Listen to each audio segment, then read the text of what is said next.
Bonjour à tous et nous revoilà enfin pour une nouvelle vidéo sur le Trek partie 2.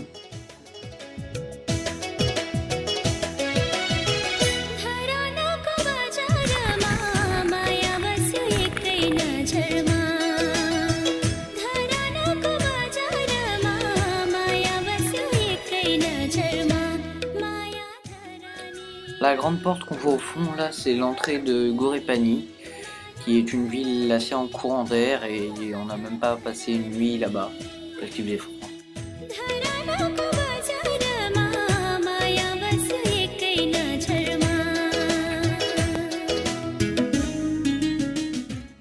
Alors là, le matin, donc on était parti de Houléry à 2000 mètres d'altitude pour gagner Gorépani à 2870 mètres, ce qui fait à peu près un bon 860 mètres de dénivelé positif.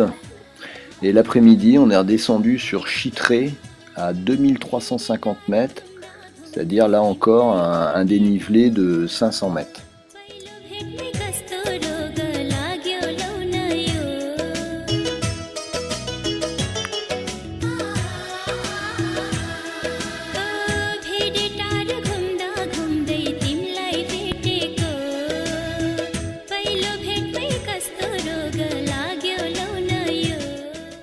Alors là, cette belle descente sur Chittré, c'est un long escalier. Il faut se donner un petit peu de rythme pour pas se faire trop mal aux genoux. Ah, une petite pensée pour Steven dans ce moment-là.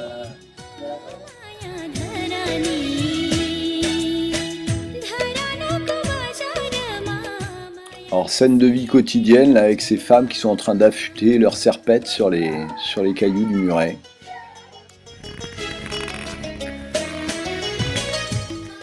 Alors là, dans le rythme du trek, généralement on se lève assez tôt.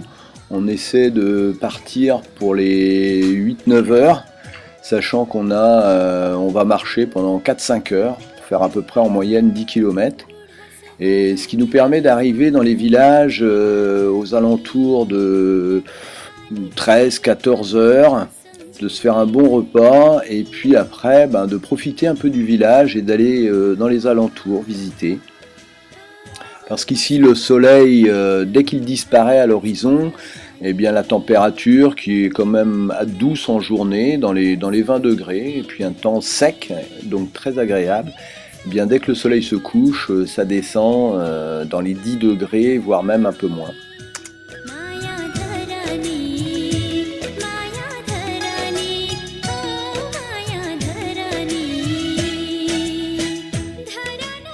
Alors là, c'est une mamie qui rentre donc en fin de journée avec son fagot de bois là énorme sur son dos et puis son mouton aussi.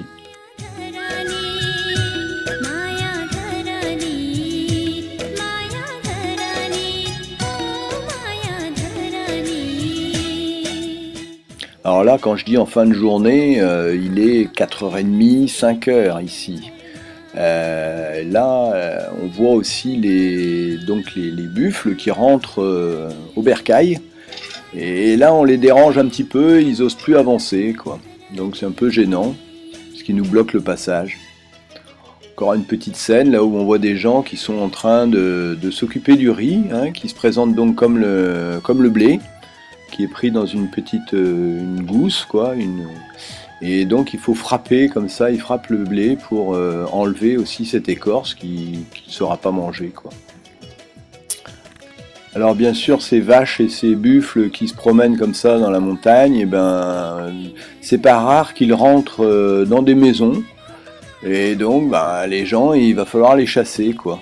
Et les gamins vont se munir d'une brindille là, et puis ils vont taper les fesses du buffle pour qu'il sorte de la cour. Là, bien sûr, on voit les enfants qui sont en train de jouer, les enfants attirant les enfants. Voilà, ça donne ça de temps en temps.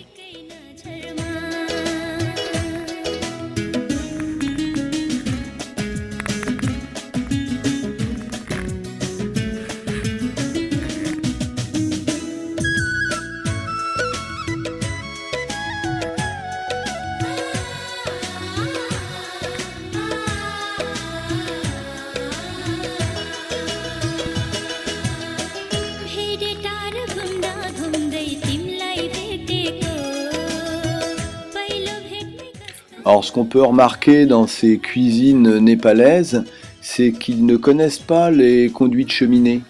Donc généralement c'est tout enfumé quoi.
Alors là, c'est, je crois, notre premier pont suspendu, quand même assez impressionnant. Souvent, on est à entre 25 et 30, 40 mètres de haut. Et puis les ponts, c'est pas rare qu'ils font entre 100 et 200 mètres de long quand même. Voilà, avec les torrents en bas, il ferait pas bon tomber de toute façon, parce que là on serait directement emporté, il y a vraiment beaucoup de courant.